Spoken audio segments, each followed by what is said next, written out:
తెలంగాణ సాధన కోసం తమ ప్రాణాలను అర్పించిన అమరవీరులకు మంత్రి అడ్లూరి లక్ష్మణ్ ఘన నివాళులర్పించారు. వారి త్యాగాలు, ఉద్యమకారుల పోరాటాల ఫలితంగా ప్రజల ఆకాంక్షలే నేటి తెలంగాణ అభ్యుదయానికి పునాది అని ఆయన వివరించారు. ఎన్నో త్యాగాలు, ఆకాంక్షలు, ఆత్మగౌరవ పోరాటాల ఫలితంగా ఆవిర్భవించిన తెలంగాణ రాష్ట్రం నేడు 12 సంవత్సరాల విజయవంతమైన ప్రస్థానాన్ని పూర్తి చేసుకుంది. 2014 జూన్ 2న తెలంగాణ స్వరాష్ట్ర స్వప్నం సాకారమై నేడు అభివృద్ధి, సంక్షేమం, ఆత్మ విశ్వాసం, ఆత్మ గౌరవానికి ప్రతీకగా దేశంలోనే ప్రత్యేక స్థానాన్ని సంపాదించుకుంది.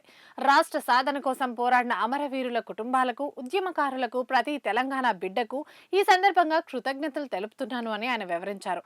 ముఖ్యమంత్రి రేవంత్ రెడ్డి నాయకత్వంలో రాష్ట్ర ప్రజల ఆకాంక్షలకు అనుగుణంగా పారదర్శక పరిపాలనతో దేశానికి తెలంగాణ ఆదర్శంగా నిలుస్తుందని మంత్రి తెలిపారు. తెలంగాణను ప్రపంచ ఆర్థిక శక్తిగా తీర్చిదిద్దే లక్ష్యంతో రాష్ట్ర ప్రభుత్వం తెలంగాణ రైజింగ్ 2047 దిశానిర్దేశక పత్రాన్ని ఆవిష్కరించింది. ప్రపంచ స్థాయి పెట్టుబడులను ఆకర్షిస్తూ, ఉపాధి అవకాశాలను విస్తరిస్తూ, సంపద సృష్టించి ఆ సంపదను ప్రజల సంక్షేమానికి వినియోగించే దిశగా ప్రభుత్వం నిరంతరం కృషి చేస్తోందన్నారు. తెలంగాణ నేడు దేశానికే కాదు, ప్రపంచానికి సైతం అభివృద్ధి నమూనాగా నిలుస్తుండడం మనందరికీ గర్వకారణమన్నారు. గౌరవ ముఖ్యమంత్రి శ్రీ యనమల రేవంత్ రెడ్డి గారి నాయకత్వంలో రాష్ట్ర ప్రజల ఆకాంక్షలకు అనుగుణంగా పారదర్శక పరిపాలన, రాష్ట్ర సర్వతోముఖాభివృద్ధితో దేశానికి తెలంగాణ ఆదర్శంగా నిలుస్తుంది.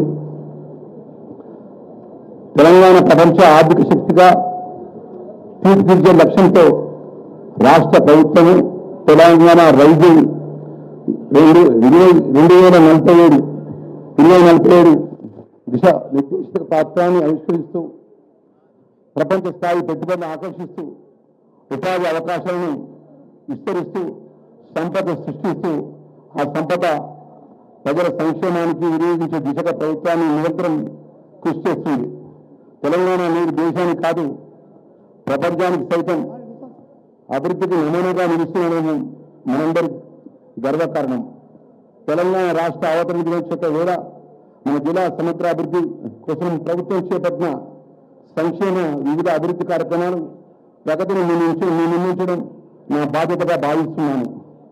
ప్రగతి పాలన, ప్రజాపాలన, ప్రగతి ప్రణాళికలో ప్రజల భాగస్వామ్యంతో అభివృద్ధిని ప్రతి ఇంటికి చేరవేయాలని లక్ష్యంతో రాష్ట్ర ప్రభుత్వం ప్రజాపాలన ప్రగతి ప్రణాళిక పేరుతో 99 రోజుల కార్యాచరణ పరిష్కారంగా అమలు చేస్తుంది.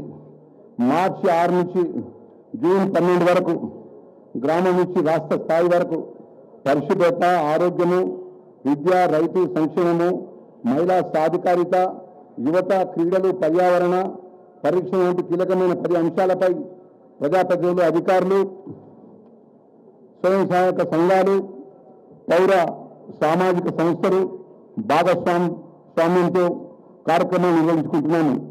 ప్రజల సమస్యల పరిష్కారం, ప్రభుత్వ పరాలు ప్రతి కుటుంబాన్ని చేరవేయడం, అభివృద్ధిలో ప్రజలను భాగస్వామ్యం చేయడం ఈ కార్యక్రమ ప్రధాన లక్ష్యం.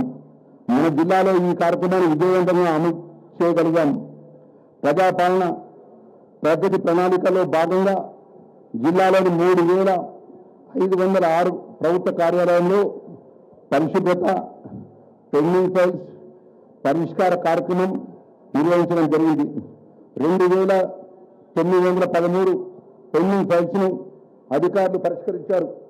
జిల్లా యంత్రాంగం ఆధ్వర్యంలో మెగా జాబ్ మేళా నిర్వహించాము. ఈ మేళకు హాజరైనటువంటి సుమారు 78 కంపెనీలు 292 మందికి ఉద్యోగాలు ఇచ్చాము. అదేవిధంగా మహాలక్ష్మి పథకం మహిళా ఆర్థిక సాధికారిత, వారి అభివృద్ధికి ప్రభుత్వం కట్టుబడింది. మహాలక్ష్మి పథకం ప్రారంభించినప్పటి నుంచి ఆర్టీసీ బస్సులో ఉచిత ప్రయాణ సౌకర్యాన్ని మహిళలకు వినియోగించుకుంటున్నారు.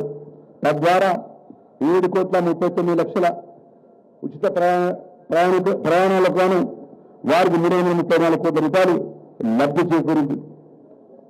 మన జిల్లాలో 1,58,000 మంది లబ్ధిదారులకు 9,23,700 సిలిండర్లను 500 రూపాయలకే సరఫరా చేయడం జరిగింది.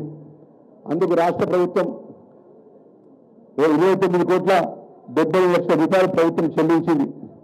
గృహజ్యోతి ఈ పథకం భాగంగా 200 యూనిట్ల లోపు విద్యుత్ వినియోగదారులకు జీరో బిల్లులు జారీ చేస్తున్నాం. మార్చి 2024 నుండి ఇప్పటి వరకు 1,73,627 మంది వినియోగదారులకు 153 కోట్ల రూపాయలు లబ్ధి చేకూర్చాం.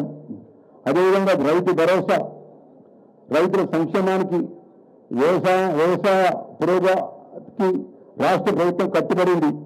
జిల్లాలో రైతు భరోసా పథకం ద్వారా 1,93,544 మంది రైతులకు గత యాసంగి సీజన్లో 143 కోట్ల 30 లక్షల రూపాయలు రైతు ఖాతాలో జమ చేయడం జరిగింది. జిల్లాలో వివిధ కారణాలతో చనిపోయిన 267 మంది కుటుంబాలకు ఒక్కొక్క కుటుంబానికి 5 లక్షల చొప్పున 13 కోట్ల 30 లక్షల రూపాయల పరిహారాన్ని అందించే రైతులకు ప్రజాప్రభుత్వం అండగా నిలబడింది. ఇందిరమ్మ ఇళ్లు పేద మధ్య తరగతి ప్రజల సొంత ఇంటి కల నెరవేర్చే లక్ష్యంతో రాష్ట్ర ప్రభుత్వం ప్రతిష్టాత్మకంగా ప్రారంభించిన ఇందిరమ్మ ఇళ్ల పథకాన్ని జిల్లాలో 10,114 మంది లబ్ధిదారులకు ఎంపిక చేయడం జరిగింది. 7,076 ఇళ్లు వివిధ నిర్మాణ దశలో ఉన్నాయి. 2,081 మంది లబ్ధిదారు గృహప్రవేశం పూర్తి చేసుకొని సొంత ఇళ్లలో నివసిస్తున్నారు.